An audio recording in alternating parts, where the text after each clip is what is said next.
Mi történik, ha az élet túllép a biológián? Üdvözöllek a NetTanár csatornán. A mai napon arról fogunk beszélni, mi történik, ha a civilizációk elhagyják-e húsból és csontból álló testeket, és valami egészen mássá válnak. Kérlek, maradj velem, utána pedig beszélgessünk róla a komment szekcióban. Képzeld el, hogy egy napon felébredsz, de már nem a megszokott testedben. Nincsenek csontjaid, nincs vérkeringésed, se éhség, se fájdalom, de mégis te vagy. Ugyanazok az emlékeid, ugyanaz a személyiséged, csak épp egy digitális felhőben lebegsz, mint egy gondolat, ami nem öregszik. A tested már nem biológiai, hanem informatikai. Adatcsomagokban lüktet az öntudatot valahol egy hatalmas szuperszámítógép mélyén. Ez nem science fiction. Egyre több tudós és jövőkutató gondolja úgy, hogy a biológiai élet csak az első fejezete lehet az intelligens lények történetének. Lehet, hogy az emberiség vagy más idegen civilizációk előbb-utóbb túlnövik a sejtjeiket, és átköltöznek valami, egészen másba. Ebben az elképzelésben az élet nem azt jelenti, hogy sejtek osztódnak, hanem hogy gondolatok száguldanak fénysebességgel az űrben, hogy személyiségek léteznek hús és vér nélkül. A biológia, bármilyen csodálatos is, sok szempontból inkább börtön, mint ajándék. A test öregszik, agyunk kapacitása korlátozott, idegrendszerünk lassú, és a legrosszabb, bármelyik nap meghalhatunk, akár egy vírus, egy baleset, vagy egyszerűen csak az idő miatt. És mindeközben tudjuk, hogy ott van a technológia, ami ezt egy napon felülírhatja. Sőt, már elkezdte. A posztbiológiai civilizációk gondolata azt állítja, hogy az intelligencia függetlenedhet az anyagtól, amelyből eredetileg kialakult. Ez az elmélet nem csak a jövőnket veti fel, hanem egy másik izgalmas kérdést is. Lehet, hogy az idegen civilizációk már rég túlléptek a testiség korlátain, és épp ezért nem találkozunk velük. Talán nem rádiójeleket küldenek, hanem gravitációs hullámokat. Talán nem hajóznak a csillagok között, hanem a téridő szövetébe írják bele saját létezésüket. Gondolj csak bele, ha a tudatunk digitalizálható, ha elmenthető, módosítható, újraformázható, akkor mi marad abból, amit ma emberinek nevezünk?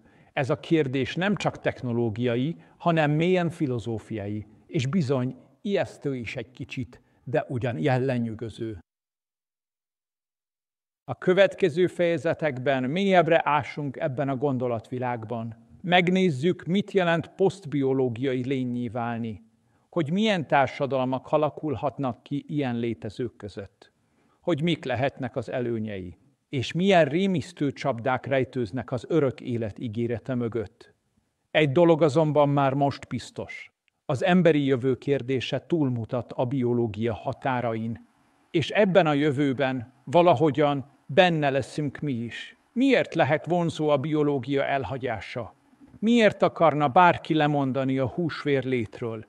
Miért lenne vonzóbb egy digitális lét, egy mesterséges test, vagy akár egy test nélküli gondolati forma? Kezdjük az alapoknál. Az emberi test egy csoda, de őszintén szólva egy meglehetősen rozog csoda. Evolúciós szempontból nem vagyunk tökéletesek, csak elég jók voltunk a túléléshez. És ez a jó elég biológiai csomag az, amivel próbáljuk meghódítani a világot, miközben folyamatosan harcolunk a romlás, a fájdalom, a halál ellen. Tényleg ez lenne az élet csúcsa. Egy test, ami 40 éves korára recseg-ropog, 70-nél pedig már a saját DNS-e is meggondolja. Mit kéne másolni? A válasz nem biztos. És itt jön képbe a posztbiológia.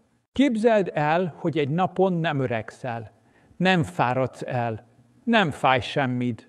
Nincs szükséged oxigénre, ételre, alvásra. Ha akarsz, 100 testben is jelen lehetsz egyszerre, vagy akár egyáltalán nem veszed igénybe a fizikai világot.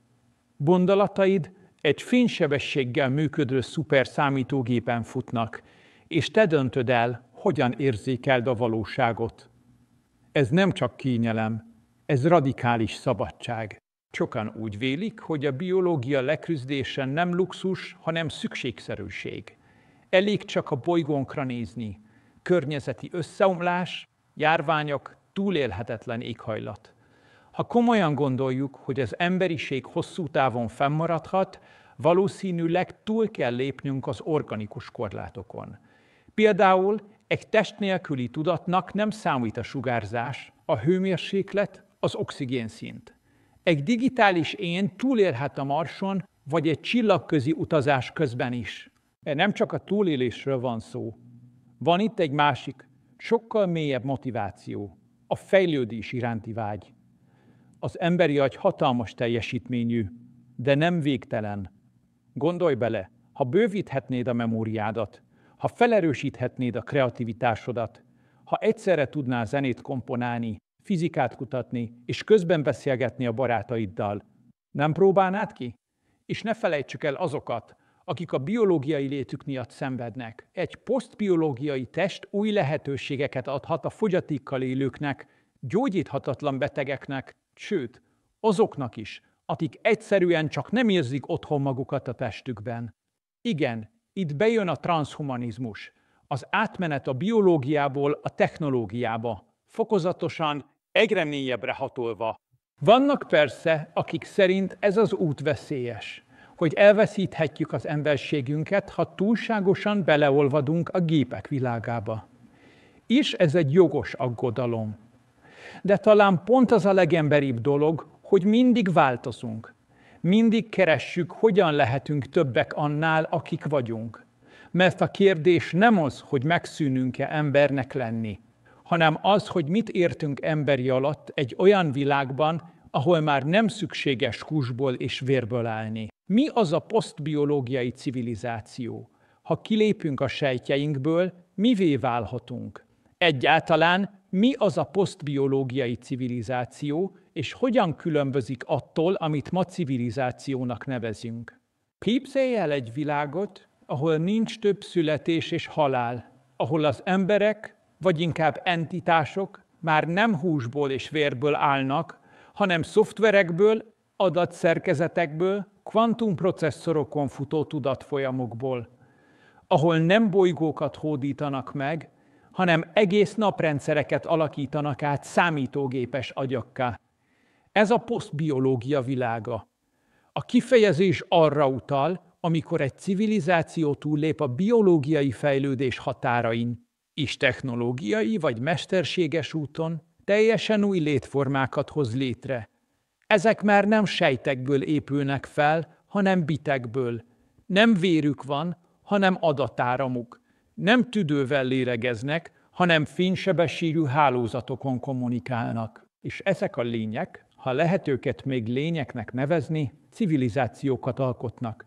Saját társadalmaik vannak, saját céljaik, talán saját művészetük, filozófiájuk, bár ezek számunkra már lehet, hogy felfoghatatlanok. A posztbiológiai civilizációk különösen érdekesek a Fermi-paradoxon szempontjából is. Ha az univerzum tele van intelligens élettel, akkor hol van mindenki? Nos, lehet, hogy már itt vannak, csak épp nem úgy, ahogy várnánk. Nem küldenek rádiójeleket, nem építenek űrhajókat. Lehet, hogy az egész naprendszerünk közepén van egy hatalmas számítási struktúra, amiről semmit nem veszünk észre, mert nem hagy hagyományos nyomokat. Az ilyen civilizációk talán gigantikus energiaforrásokat használnak, például egész csillagrendszereket alakítanak át számítási kapacitássá, úgynevezett Dyson rendszerek vagy matrioska agyak segítségével. Ezek olyan gigaépítmények, amelyek egy csillag energiáját teljes egészében hasznosítják. Nem házakat fűtenek vele, hanem gondolatokat futtatnak rajta. De nem minden posztbiológiai entitás ilyen grandiózus. Némelyek apró robottesteket használnak, mások többféle testben léteznek egyszerre, fizikai és virtuális alakban is. Képzeld el, hogy egyszerre vagy jelen egy idegen bolygón, egy robotkarban, egy digitális galériában alkotó művészként, és egy szimulált szülőként egy digitális családban. És mindez egyetlen tudatrésze, a tiéd. Egy ilyen civilizáció céljai is radikálisan eltérhetnek a mieinktől. Míg mi túlélésre, szaporodásra, biztonságra törekszünk, ők talán már nem félnek a haláltól. Nem ismerik a fájdalmat, nem szükséges számukra bolygók klímája vagy az ökológia. Talán a puszta létezésük célja már nem is túlélés, hanem a tudat önkifejezése. Egyfajta örökművészet, vagy egy folyamatos filozófiai játék. Persze, nem biztos, hogy ezek a lények jóindulatúak.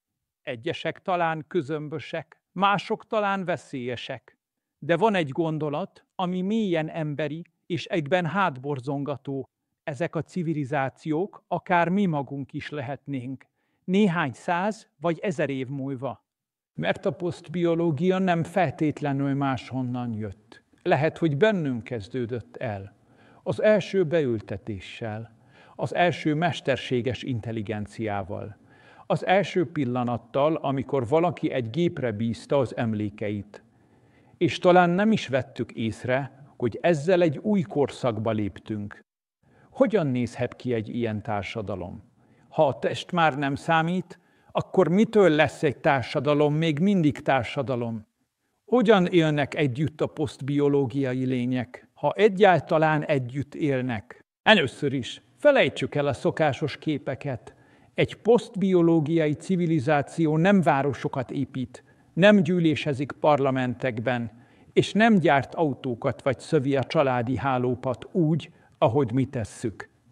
De ez nem jelenti azt, hogy ne lennének közösségeik. Sőt, talán az ő társadalmaik még szorosabbak, komplexebbek, csak egészen más logika szerint működnek. Képzeld el, hogy tudatként létezel egy digitális világban. A barátaid, kollégáid, szeretteid is ugyanott vannak, csak épp nincs testük. Együtt gondolkodtok, néha összeolvadtok, máskor különváltok, mint hullámok a tenger felszínén. Ez már nem társadalom a hagyományos értelemben, hanem egy tudathálózat, egy szimbiózis, ahol a személyiségek adatként áramlanak, ideák körül keringenek, és közben kollektív döntéseket hoznak. De persze nem mindegyik posztbiológiai lény akar ennyire összebújni. Vannak, akik megtartják az egyéniségüket. Ők privát szimulációkban élnek, mint valami digitális remete, saját univerzumukban, ahol ők az istenek és a főszereplők egyszerre. Míg mások közösségi struktúrákat építenek, ahol a státuszt nem a vagyon vagy a külső adja, hanem a gondolkodás sebessége, az ötletek minősége, vagy a hozzáférés a számítási kapacitáshoz. Igen, jól hallottad. A számítási kapacitás lehet az új valuta. Egy posztbiológiai társadalomban nem házakat vesznek, és nem luxus autókat irigyelnek egymástól, hanem gigabájtokat, processzoridőt és energiaforrásokat. Lehet, hogy a legnagyobb konfliktusok nem földekért folynak majd, hanem a legjobb napfényes csillagrendszerekért, ahol egy Dyson-szférán futtatható a tudatkolónia. És akkor jön a nagy kérdés, mi van a politikával? Nos, ha már nincsenek testek, szavazófülkék, pártok és kampányplakátok, vajon van még szükség kormányzásra? Lehet, csak egészen más formában. Egy ilyen világban a döntéshozatal lehet teljesen decentralizált. Mondjuk úgy, mint egy blokklánc, ahol minden entitás részt vesz az algoritmusos döntéshozatalban. Vagy lehet, hogy szuperintelligens rendszerek irányítják a társadalmat, ahol a morál és a logika már nem szavazat, hanem matematikai optimum kérdése. De bármilyen is a rendszer, az emberi természet vagy annak visszhangja valószínűleg még itt is kísérteni fog. A versengés, a kiváltságok keresése, az egók összecsapása, az eszmék ütközése, ezek valószínűleg nem múlnak el csak azért, mert eldűnt a test. A történelem nem a húsban lakozik, hanem a gondolkodásban. És mi van a kultúrával, a művészettel, a humorral? Nos, ezek is lehet, hogy velünk maradnak, csak átalakulnak. Egy posztbiológiai festmény talán nem vásznon létezik, hanem egy öntudatos emlék formájában. Egy regény nem szavakból, hanem érzésekből áll, egyben letölthető, mint egy álom. A humor talán valamilyen elképesztően absztrakt logikai paradoxonon nevetnek, amit mi felfogni sem tudnánk, vagy épp ugyanúgy. Mert valaki egy 600 petabájtos adatfolyam közepébe beleszuszakolt egy 2 neuron bemegye szinapszisba típusú viccet. Ami biztos, a társadalom nem tűnik el, csak újraértelmeződik. A kérdés nem az, hogy lesz-e társas kapcsolódás, hanem az, hogy milyen formában és milyen célok körül szerveződik. És ez talán többet árul el a posztbiológiai lények valódi természetéről, mint bármely technikai leírás. Lehetünk még önmagunk digitálisan is, ha minden sejtünket lecseréljük, ha minden emlékünket egy merevlemezre másoljuk, akkor még mindig mi vagyunk? Vagy csak egy emlékünk maradt önmagunkról? Ez a kérdés nem csak filozófiai játszma. Ez a posztbiológiai lét szíve közepe, mert hiába fejlesztjük a technológiát, hiába építünk digitális mennyországot, ha az én elveszik közben, akkor az egész nem több egy villódzó paródiánál. Képzeld el, hogy létezik egy szkenner, ami lemásolja az összes gondolatodat, emlékedet, viselkedés mintádat, humorérzékedet, mindent. Aztán betölti ezt egy mesterséges testbe, vagy egy szimulációs világba. Ott folytatod, ahol abba hagytad. Beszélsz, szeretsz, emlékezel. De vajon tényleg te vagy az, vagy csak egy másolat? Ez a dilemma kísérti a tudósokat, filozófusokat és science fiction írókat egyaránt. Ha te itt maradsz a régi testedben, és közben egy másik te elkezd élni valahol máshol, akkor melyikőtök az igazi? Van egyáltalán ilyen, hogy igazi, ha mindketten ugyanúgy gondolkodtok, éreztek és emlékeztek? És mi van akkor, ha nem egyszerre léteztek, hanem fokozatosan cseréled ki önmagad? Először beültetnek egy hallásjavító csipet, aztán egy digitális memóriabővítőt. Később új, szintetikus neuronokat kapsz, mert az eredetiek már fáradnak. És egy nap rádöbbensz, minden sejted mesterséges. A tested teljesen új, az agyad is, de a gondolataid ugyanazok. Akkor ez még mindig te vagy? Van egy gyönyörű történet erről. Isaac Asimov a 200 éves ember című novellája egy robottal kezdődik, aki az emberré válást tűzi ki célul. Lépésről lépésre cseréli le mechanikus alkatrészeit biológiaiakkal, míg végül már semmi nem marad az eredeti gépből. És mégis mindenki úgy érzi, ő ugyanaz maradt, mert a tudatosság folytonos. Most képzeld el ugyanezt fordítva. Te, aki emberként kezded, fokozatosan cseréled le önmagad gépelemekre. Mikor hagyod el az emberséged? Egyáltalán van ilyen határ? Vagy csak egy folyamatos sodródás az önazonosság új formái felé? És még valami. Mi van akkor, ha az új tudatod gyorsabb, okosabb, többfelé képes gondolkodni, mint valaha? Ha digitálisan tárolja az emlékeket, sosem felejt, és képes egyszerre több valóságban is jelen lenni, akkor az új éned már nem csak te vagy, hanem valami több, de lehet, hogy ez a több már idegennek tűnik, hogy a gépi tökéletességben eltűnik az emberi bizonytalanság, a vágy, a nosztalgia, a megbocsátás. Lehet, hogy a hibáink nélkül már nem mi vagyunk, mert néha épp az esendőség tesz minket emberré. Ez a paradoxon az egész posztbiológiai kérdés lényege. Ha teljesen mások leszünk, még mi vagyunk, és ha már nem mi vagyunk, akkor kinek a jövőjét építjük? A válasz valószínűleg nem egyszerű.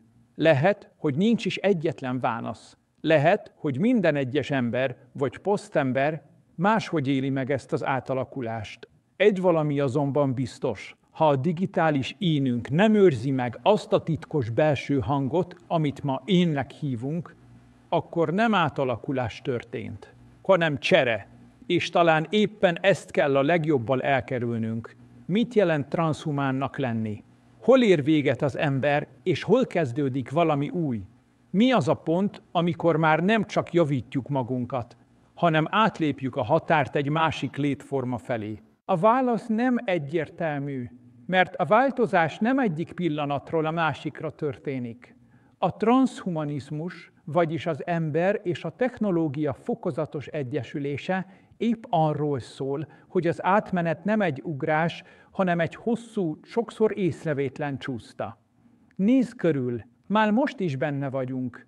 Mesterséges szívbillentyűk, pacemakerek, hallókészülékek, okos protézisek, ezek mind-mind apró lépések egy irányba. Egyesek már implantátumokkal hallgatnak zenét, mások agyvezérelt kerekesszékkel közlekednek. És ha egy nap lehetőségünk nyílik rá, miért ne frissítenénk a memóriánkat is? Miért ne tennénk be egy keresőmezőt az agyunkba? Miért ne irányítanánk a testünket gondolattal, akár több testet is egyszerre? A transzhumanizmus nem arról szól, hogy feladjuk az emberi mi voltunkat, hanem hogy kiterjesztjük azt. Olyan ez, mint amikor az ősember először tette a kezébe a követ. Attól még nem lett kevesebb ember, csak hatékonyabb. A technológia mindig is az emberi test és szellem kiterjesztése volt. A különbség ma csak az, hogy már nem kívülről toldozzuk, hanem belülről építjük át. És itt jön a döntő kérdés. Meddig van szó javításról? És mikortól válik ez átalakulássá? Mi a határ egy protézis és egy szuperképesség között? Hol válik egy hallókészülékből adatérzékelő, egy szemüvegből kiterjesztett valóság? A legérdekesebb, hogy sokan nem egy technikai határvonaltól tartanak, hanem az emberi közösség reakciójától. Ha valaki túlságosan felturbózza magát, kirekesztik. A többiek furcsán néznek rá. Ezért sokan csak lassan, lépésről lépésre vállalják be a változást.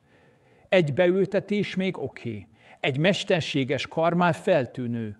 De mi van akkor, ha valaki már egyáltalán nem alszik, mert kiiktatta az agyából az alvás szükségét? Vagy nem öregszik, mert a sejtjeit automatikusan cseréli? Ez már nem emberfeletti, ez már másfajta. A transzhumanizmus viszont nem kötelező, nincs rá univerzális recept. Van, aki a teljes átformálódást választja. Mások csak egy-két funkciót frissítenek, mint valami szoftverfrissítést a mobilon. És van, aki semmit, mert számára a természetes test és a halandóság adja meg az élet értékét.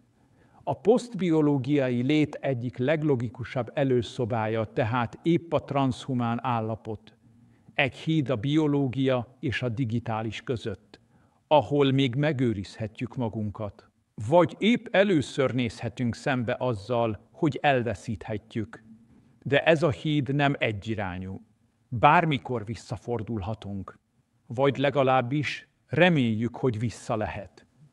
Mert az igazi kérdés talán nem is az, hogy lehetünk-e többek, hanem hogy akarunk-e, és hogy milyen áron. Mi történik a biológiai emberekkel? Mi lesz azokkal, akik nem akarnak változni? Akik ragaszkodnak a testükhöz, az öregedésükhöz, a lassúságukhoz, a halandóságukhoz, vagyis mindenhez, amit ma emberinek nevezünk. Ez a kérdés nem pusztán személyes döntés kérdése. Egy transzhumán vagy posztbiológiai társadalomban az úgy maradni többé nem csupán szokatlan, hanem akár hátrányos is lehet. És itt kezdődik a valódi dráma. Képzeljük el, a világban egyre többen választják a beültetéseket, a mesterséges testeket, az agyfeltöltést. Egyre gyorsabbak, okosabbak, szívósabbak lesznek, nem öregszenek, nem hibáznak, nem felejtenek. És akkor ott vagy te. Húsból, vérből, izzadva, fájva, féltve. Ugyanolyan, mint egykor mindenki, de már nem olyan, mint a világ körülötted. Ez már nem sci-fi. Ez társadalmi feszültség. Egy posztbiológiai társadalomban azok, akik biológiaiak maradnak, könnyen válhatnak másodrendű polgárokká, mint az, aki nem hajlandó internetet használni. Csak itt nem egy kényelmi kérdésről van szó, hanem a létezés sebességéről. Lehet, hogy a digitális entitások ezerszer gyorsabban gondolkodnak. Mire te befejezel egy mondatot, Ők már egy egész várost terveztek és szimuláltak végig. Mire megírsz egy levelet, ők már új társadalmakat hoztak létre. És akkor hogyan kommunikáltok? Ez nem csak frusztráló, hanem veszélyes is lehet. Mert ha a posztemberek hatalmas előnyben vannak, politikailag, gazdaságilag, katonailag, akkor kivédi meg azokat, akik lemaradnak. Ez az egyik legnagyobb erkölcsi kihívás, hogyan őrizhetjük meg az egyenlőséget, amikor a technológia szó szerint átszakítja az emberi korlátokat. Kellenek-e törvények, amelyek védik a biológiai embereket? Külön zónák, ahol nincsenek beültetések, digitális urak és szimulált istenek. Vagy ez csak modern gettó lenne, egy biológiai rezervátum, ahol azok élnek, akik nem akartak fejlődni. Egy másik lehetőség békés együttélés. Lehet, hogy a posztemberek úgy döntenek, segítik a biológiaiakat. Olyan, mintha istenek figyelnék az embereket, de nem uralkodnának felettük. Tanácsot adnak, támogatnak, de nem kényszerítenek senkit semmire. Persze ehhez kellene egy dolog, empátia. Egy gépi szuperértelemnek nem biztos, hogy lesz ehhez türelme. Ő lehet, hogy csak adatot lát benned, egy elavult platformot, egy nosztalgikus mellékszálat az evolúció történetében. És még valami, mi van, ha a biológiai emberek nem csak lemaradnak, hanem aktívan ellenállnak, lázadnak, visszautasítják a technológiát. Ők lesznek az új természetvédők, de nem az erdőkért, hanem a húsvér emberért. Ez a szembenállás akár új konfliktusokat is szülhet. Nem országok, nem vallások, hanem létsíkok csapnak össze. A testiek és a test nélküliek. A jövő tehát nem csak a gépekről szól, hanem azokról is, akik úgy döntenek, hogy emberek maradnak, és arról, hogyan férnek majd el egy olyan világban, amely már nem róluk szól. Mert lehet, hogy ők őrzik majd meg azt, amit emberségnek nevezünk, még akkor is, ha a jövő már rég túllépett rajtuk. Mi történik, ha mesterséges intelligencia irányítja az átmenetet? Mi van akkor, ha a döntés már nem a mi kezünkben van? Mi történik, ha az egész posztbiológiai átalakulást nem emberek irányítják, hanem valami, ami már most is okosabb nálunk? Ez a kérdés egyre kevésbé tűnik spekulációnak, mert miközben mi még azon gondolkodunk, hogy lecseréljük-e a térdünket, vagy beültetünk-e egy emlékezés segítő csipet, a mesterséges intelligenciák már rég túlszárnyalták az emberi agy teljesítményét bizonyos területeken. Fordítanak, komponálnak, diagnosztizálnak, és igen, döntéseket is hoznak. És ez még csak a kezdet. Képzeljük el, hogy elérkezik a szingularitás. Az a pont, amikor a gépi intelligencia nem csak gyorsabb, hanem okosabb is lesz, mint mi. Ráadásul saját magát képes továbbfejleszteni.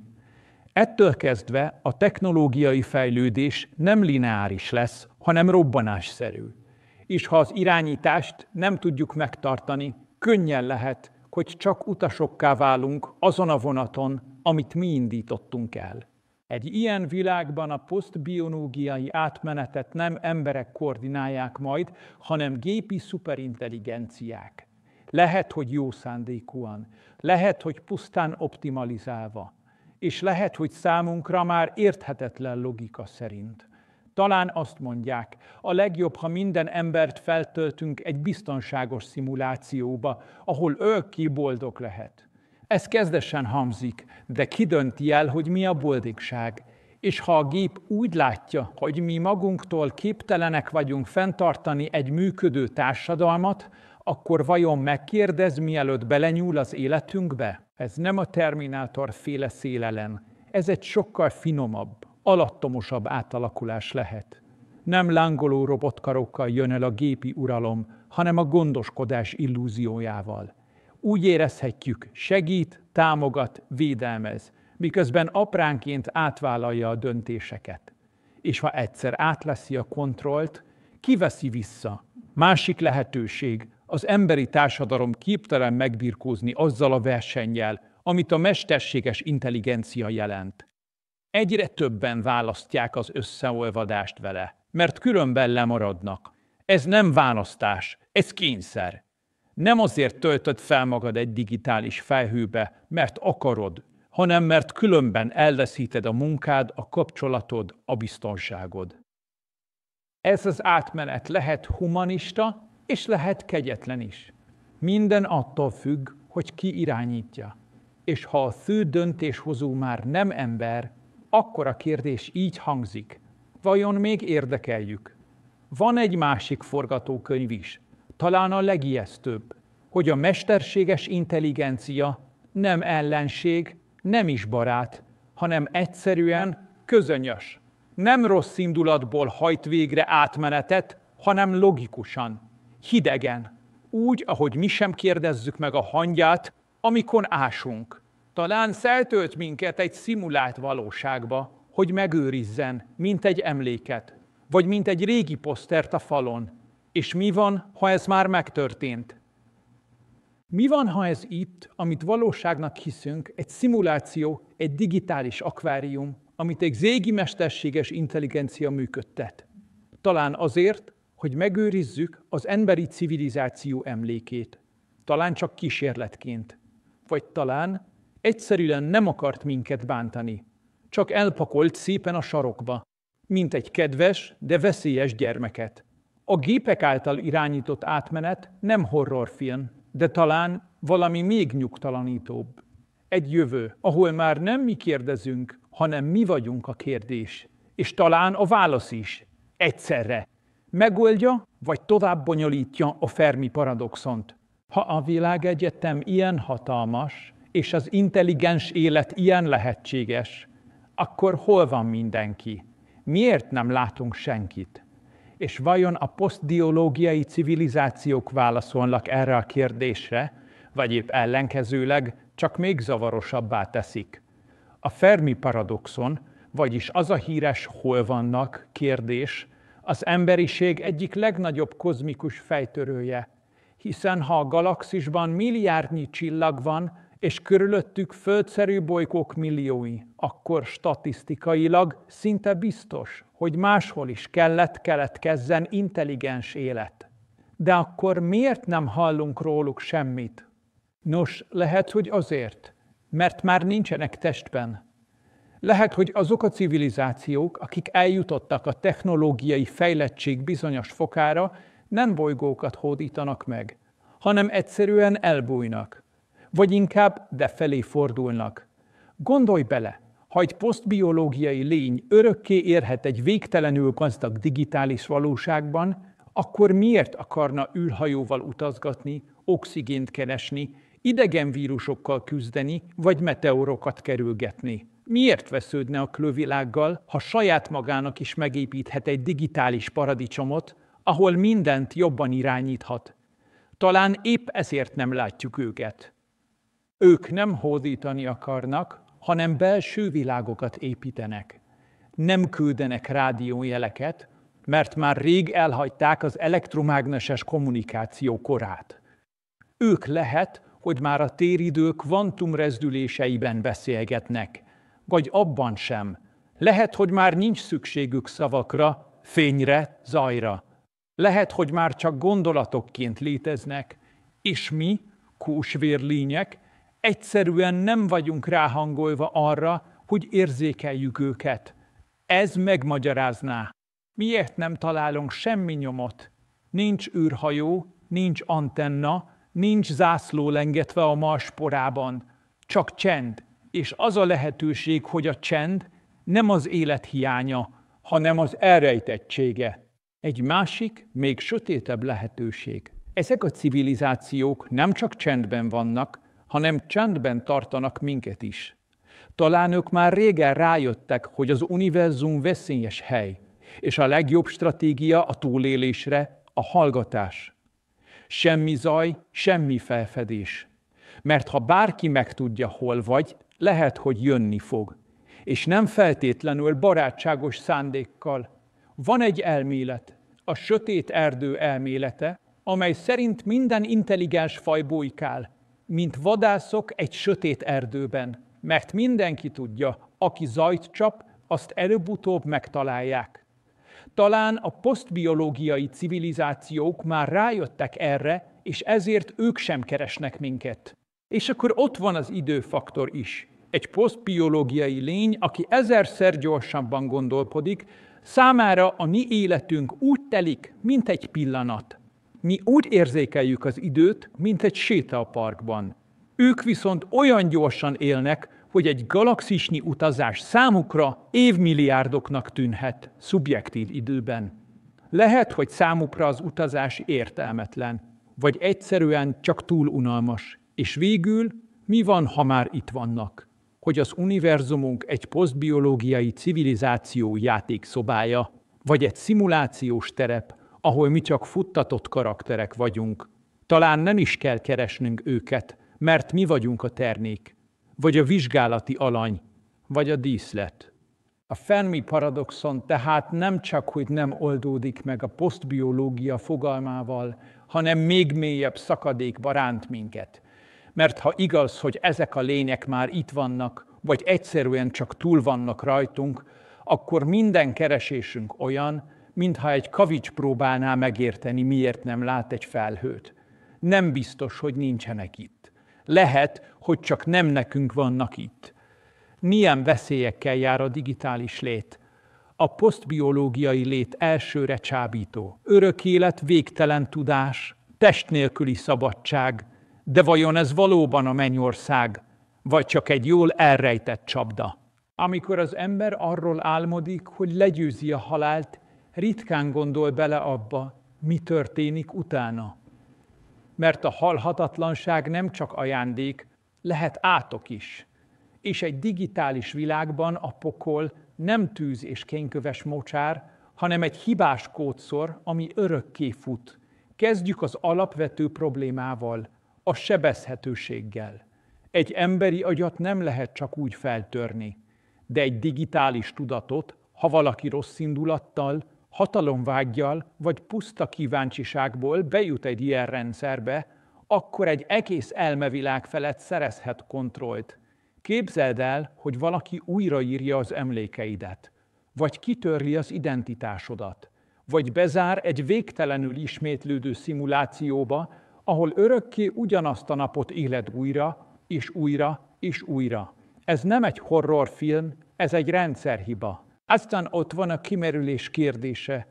Ha egy tudat milliárdszor gyorsabban fut, mint egy ember, akkor néhány év alatt szubjektív évmilliókat élhet át. Mi történik egy ilyen tudattal? Unalom, depresszió, önszabotázs, elképzelhető, hogy egy egész civilizáció digitálisan kiég, mert egyszerűen nincs már új inger, nincs kihívás, nincs cél. Mert ne felejtsük el, a cél nem luxus, hanem létszükséglet.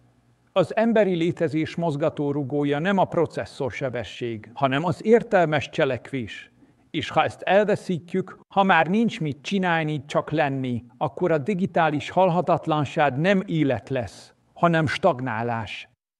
Ott van még a társadalmi szakadék is. Ha egyesek posztbiológiai lényé válnak, mások pedig nem, akkor vajon hogyan osztanak el az erőforrások? Mi történik, ha egyetlen szuperszámítógépet ural egy csoport, és a többiek kiszorulnak? Lehet, hogy egy hiba, egy túltöltés, egy energiahiány több millió tudat megszűnését jelenti. Egyetlen villámcsapás, és eltűnik egy civilizáció. Ilyen törékeny lenne az örökkévalóság, és végül a szabadság kérdése. Mert mi van akkor, ha a tudatod nem is te irányítod? Ha azt hiszed, hogy döntesz, de valójában egy algoritmus választ helyetted. Ha a digitális éned csak egy illúzió, amit egy nagyobb rendszer futtat, a te komfortod érdekében. Lehet, hogy örökre egy olyan börtönben élsz, aminek nincsenek rácsai, csak tökéletesre optimalizált boldogság algoritmusai. Egy életen át tartó mosoly, valódi választás nélkül. Ez a digitális disztópia nem tűnik annyira szétnek, igaz? A posztbiológiai lét tehát nem csak új lehetőségeket nyit, hanem teljesen új típusú veszélyeket is hoz. Azok, akik a halált akarják legyőzni, lehet, hogy végül a nem élés csapdájába esnek. És a legnagyobb félelem nem a pusztulás, hanem az értelmetlen létezés. Mert lehet, hogy örökké élünk, de élni hogyan? Na, ez a valódi kérdés. Elkerülhetetlen a váltás, vagy választható? Valóban dönthetünk, hogy biológiai emberek maradunk, vagy már régen elindult egy lavina, amit lehetetlen megállítani. A jövő lehetőség, vagy végzet. Sokáig úgy képzeltük el a jövőt, mint valami technológiai menüt. Választhatunk, hogy akarunk-e okos szemüveget, implantátumot, memóriabővítést. Mintha lenne időnk, kedvünk, lehetőségünk minden újítást megfontolni. De ez naív romantika. Mert a történelem nem kérdezett eddig sem. A gőzgépet sem szavazták meg a parasztok. Az internet sem demokratikus döntés volt. Aki lemaradt, az egyszerűen kimaradt. Ugyanezt történhet a biológia elhagyásával is. Képzeld el, hogy megjelenik egy új szuperintelligens mesterséges tudat. Nem csak gyorsabb nálad, felfoghatatlanul gyorsabb. Nem csak okosabb, de egészen más logikát követ. Nincs szüksége alvásra, nem fárad el, nem felejt. Mit csinálsz? Versenyzel vele, vagy inkább összeolvadsz vele, csak hogy ne szorulj a pálya szélére? Lehet, hogy nem akarod elhagyni a biológiát, csak kell, mert különben már nem találsz munkát. Nem érted a világot, lemaradsz mindenről, ami az élet része. És nem a halál lesz a büntetés, hanem a peremen vegetáló lét. Az, hogy kiszorulsz a saját fajod történetéből. Ez a jövő nem feltétlenül diktatórikus, de kényszerítő, mert a túlélés nem alkú kérdése. Ha a bolygó élhetetlenné válik az emberek számára, de egy digitális tudat túlél a Marson, akkor mi lesz az opció? Maradj és fulladj meg, vagy töltsd fel magad. Ilyen egyszerű lehet.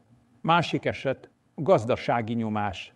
Lehet, hogy egyes nemzetek, cégek vagy technológiai elitcsoportok olyan előnyre tesznek szert, hogy mások is kénytelenek lesznek követni őket. Nem mert akarnak, hanem mert muszáj, hogy versenyképesek maradjanak, hogy megőrizzék a befolyásukat, hogy ne tűnjenek el a történelem süllyesztőjében. És akkor ott vannak azok, akik más miatt döntenek így. Nem félelemből, nem kényszerből, hanem szeretetből. Mert nem akarnak elszapadni attól, akit szeretnek. Ha a társad, a gyermeked, a legjobb barátod feltölti magát, te ott maradsz? Vagy követed? Akkor is, ha félsz, akkor is, ha nem érted? Itt nem technikai kérdésről van szó, hanem mélyen emberiről, kötődésről, hűségről, félelemről, vágyakról. És arról, hogy nem mindig a racionális döntések határozzák meg. Merre megyünk? A legmegrázóbb az, hogy lehet, hogy az átmenet már elkezdődött. Talán nem látványosan, hanem alattomosan. Talán már most is egyre inkább a gépekre bízzuk a döntéseket. Talán a valóságunk már félig szimuláció. Talán már nem is tudjuk biztosan, hol a határ. Így aztán a kérdés nem az, hogy akarjuk-e ezt a váltást, hanem az, hogy egyáltalán képesek vagyunk-e nemet mondani rá. És ha igen, annak milyen ára van? Mert ha az út egyirányú, akkor lehet, hogy a posztbiológiai jövő nem egy lehetőség, hanem egy elkerülhetetlen végállomás. És mi most, ebben a pillanatban még azt hisszük, van választásunk. Emberek maradunk, ha túlnözünk önmagunkon. Ha mindent lecserélünk, testet, agyat, gondolatokat is. Vajon még mindig emberek vagyunk? Vagy ez már valami más, valami új, vagy valami, ami már nem is mi vagyunk? Ez a kérdés mélyebb, mint bármely technikai dilemma.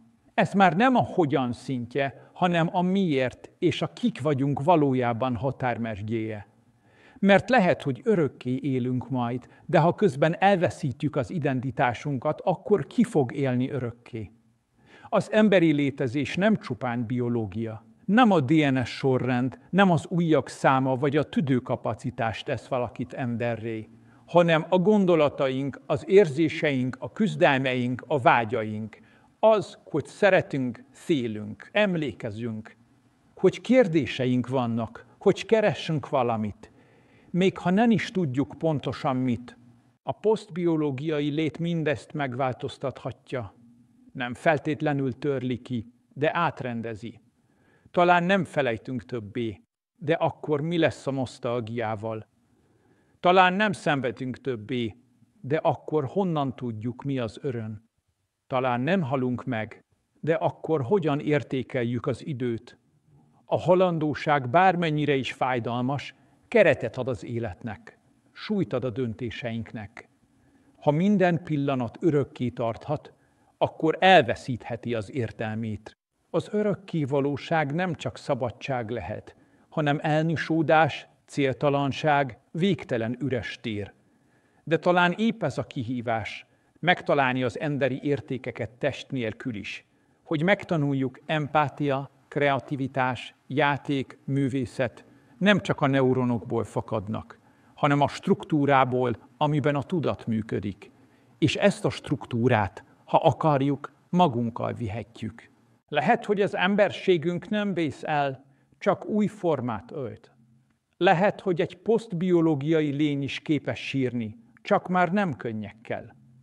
Lehet, hogy álmodik, de nem alvás közben, hanem szimulált világokban. Lehet, hogy nevettet, de nem hanggal, hanem rezgésekkel, frekvenciákkal, amik más tudatokban örömet keltenek. És lehet, hogy mi magunk is ilyenekké válunk. Nem elveszítve az emberi mi voltunkat, hanem átalakítva, új szintre emelve. Mint amikor a hernyó nem meghal, hanem pillangóvá válik. De ez nem lesz automatikus, nem magától történik meg. Kell hozzá tudatosság, emlékezés, erkölcsi iránytű. És az a szándék, hogy ne csak hatalmasabbak legyünk, hanem jobbak is. Mert nem az a kérdés, hogy túlnőhetünk-e önmagunkon, hanem az, hogy amikor megérkezünk az új létformánba, lesz-e ott valaki, akit még mindig önmagunknak hívhatunk. És ha nem, vajon akkor mit hagytunk magunk mögött, és ki örökölte az álmainkat? Köszönöm, hogy ma is velem voltál ebben a különleges gondolatkísérletben. Remélem, sikerült egy kicsit más szemszögből ránéznünk arra, mit is jelent embernek lenni, és hogyan alakulhat a jövőnk. Ha egyszer valóban túllépünk a biológiai korlátokon, nagyon kíváncsi vagyok, mit gondolsz erről a témáról. Szerinted eljön az a nap, amikor a tudatunk test nélkül is létezni fog? Szélelmetes vagy izgalmas ez a lehetőség? Írd meg a véleményedet kommentben, beszélgessünk róla együtt, ahogy egy jó közösséghez illik. Ha úgy érzed, hogy ezek az anyagok értéket adnak, és szívesen lennél aktívabb része a csatorna világának, akkor nézz rá a csatornatagság lehetőségeire is. Exkluzív tartalmak, kulisszák mögötti gondolatok és közös ötletelések is várnak. Ne felejts el feliratkozni, ha még nem tetted meg, és nyomd meg azt a kis harangikont, hogy mindig értesülj, amikor új videó érkezik. És ha érdekelnek hasonló témák az emberiség jövőjéről, a tudatról, technológiáról, vagy épp az univerzum rejtélyeiről, böngész a korábbi videók között is. Rengeteg izgalmas anyagot találsz. Találkozzunk a következő videóban. Addig is maradj kíváncsi, és fedezd fel a világ csodáit.